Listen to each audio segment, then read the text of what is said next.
This is the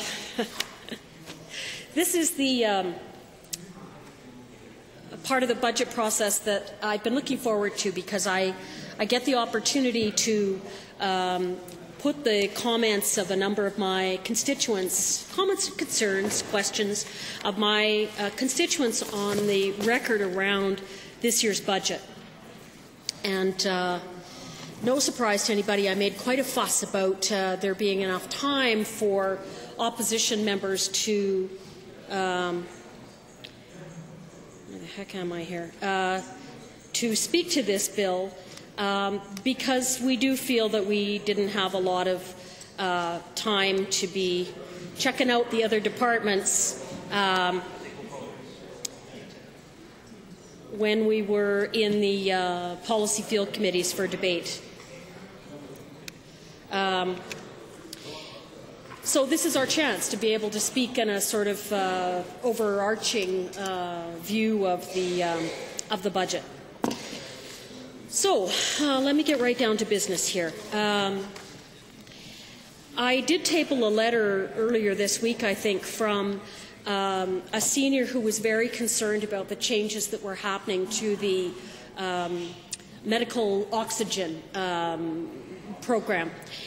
And I see that concern repeated a number of times. Every time the government changes the delivery of a program, just not to say they shouldn't change, they should.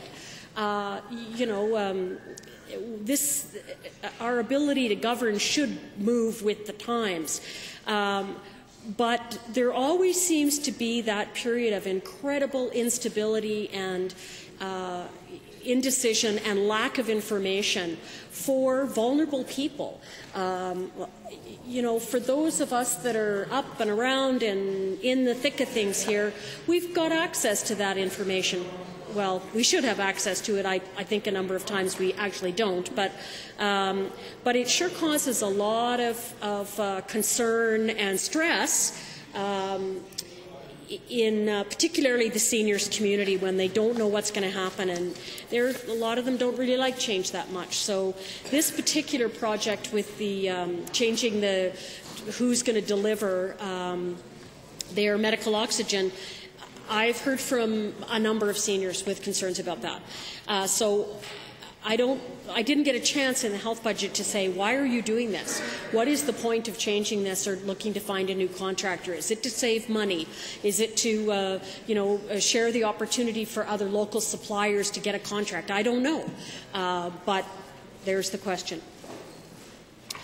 I did get a chance in the culture debate to raise the huge concerns that are generated in the charitable, not-for-profit communities under culture around the cancellation of the STEP program and the community spirit matching grant program.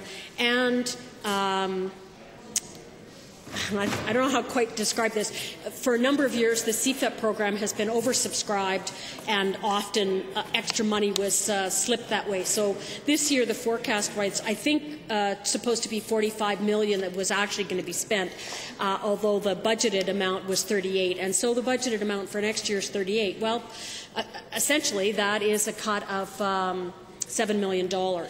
And I count that because, if you're not going to put that extra money in there, that's money that community doesn't have access to, and they need it. These are not communities that have a lot of cash lying around. This is a volunteer-based community. They're not-for-profits. Any money that they make, any surplus they have, goes back in to strengthening the services and programs that they provide. And the stretch is enormous. This is public service. So this runs the gamut from United Way and all of the services that they raise money for, Big Brothers, Big Sisters, youth-based organizations, the Youth Emergency Shelter in Edmonton, through all the poverty organizations and the shelters and the housing organizations, faith-based communities, disability communities, and I will talk specifically about one of them. So this was just an unbelievable blow, and I was really surprised that this government would miss the mark on this one so badly, because this is a connection to community. And usually this government's a little smarter than that. I think what's happened is that the lines of communication are so bad with this government right now, and by that I mean between caucus and individual backbenchers and cabinet, that they didn't get a chance to express how damaging this was going to be. Big mistake. This one, I think, is going to cost you in many ways more than anything else you did in this budget, because it's going to affect so many people.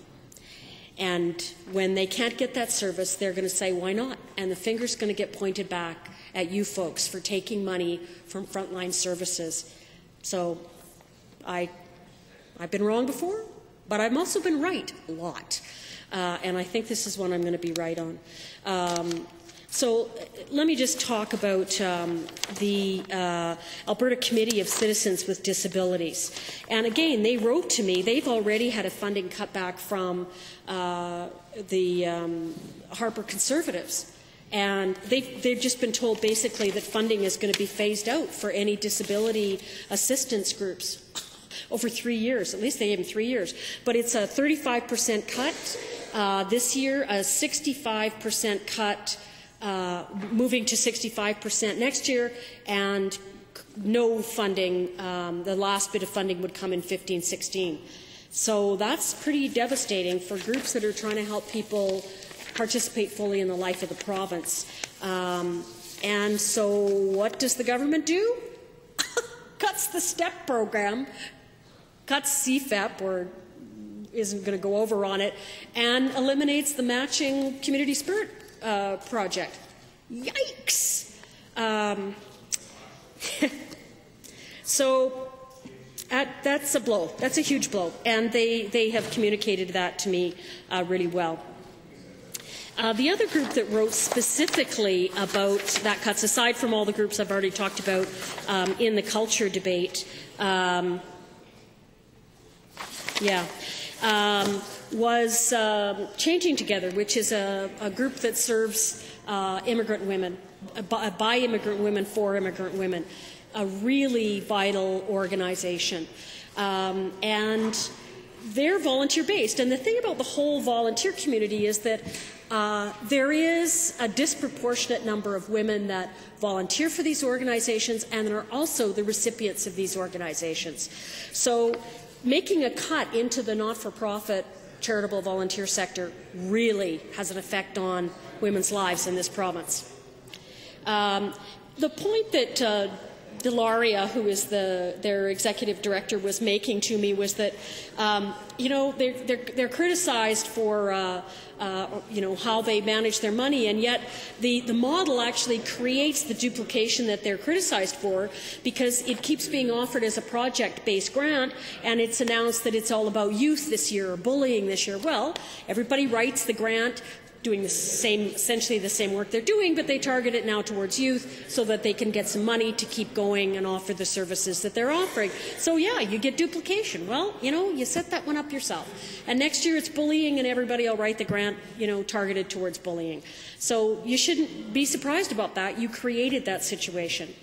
And she also makes the point about that I just made about the preponderance of women who are volunteers who keep these agencies going, but who are also recipients of the services. And she goes as far as to say, isn't this an exploitation of labour or an exploitation of women? No, I don't think I would actually accuse this government of doing that, but sure works in your favour, doesn't it? Sure lets you do some stuff that ideologically you wanted to do. So I don't know if it's an act of commission or omission. Nonetheless, it has a huge effect on the women in this province.